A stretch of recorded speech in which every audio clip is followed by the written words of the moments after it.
Мысалға біз білеміз, маржан сортын бізде таралуы төмендеу себебі пеликуляриоз деген аурудың негізінде.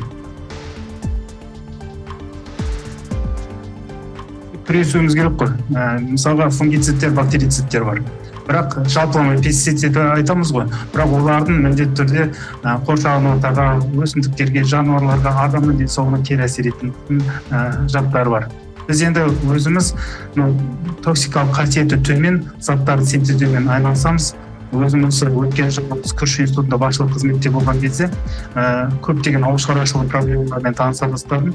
Өсімдік қорғау және карантин институтымен бірігіп, біздің жаңа заттар синтездеп, соларды сынаққа жібергенбіз. Содан біздің өзіміздің өңірдегі өсіп жатқан дақылдардың, ол күріш болсын, жоңышқа болсын, торға болсын, солардың ауруларын анықтап, соларға қарсы белсенділігін таптық. Бұлар енді қазіргі таңда экологиялық таза дейді ғой, сондай пестицидтерді шығару бағытында жұмыстармен айналысып жатырмыз. Қазіргі таңда оған қаржыландыруды алдық. Португалияда осы дәрілік өсімдіктерден қажетті компоненттерді алып, қалған сабақтары басқалары болады ғой, соларды термиялық өңдеу арқылы биочар деген зат алып жатыр екен. Соны ауыл шаруашылығында пайдаланамыз деді.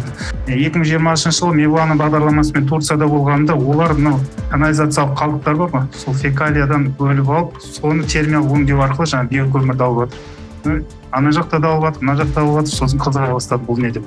Енді осыларды біз өңдеу арқылы биочарды алдық. Сөйттік те лабораториялық жағдайда әртүрлі топырақтың тұздылығына әсерін, өсімдіктің өнімділігіне әсерін зерттеп көрдік. Және біз қазіргі таңда топыраққа мысалға негізгі беретін удобрение басында ол аммоний сульфаты.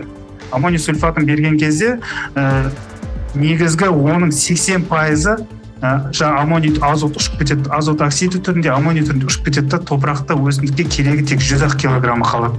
Өсімдік соны алады.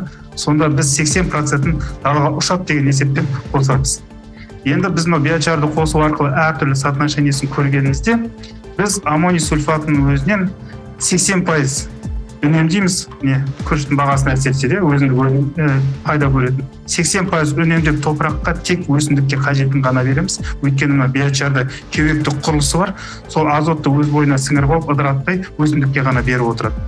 Топырақтың кейбірлігін жояды, тұздылығын 5 есеге дейін төмендетеді, және пайдалануды, аммоний сульфатын пайдалануды біз онда 5 есеге дейін төмендетеміз, демек қаржылай тиімділік көреміз. Сосын әртүрлі дақылдарға көрдік, біз бидайға көргенімізде содан жақсы эффект болды.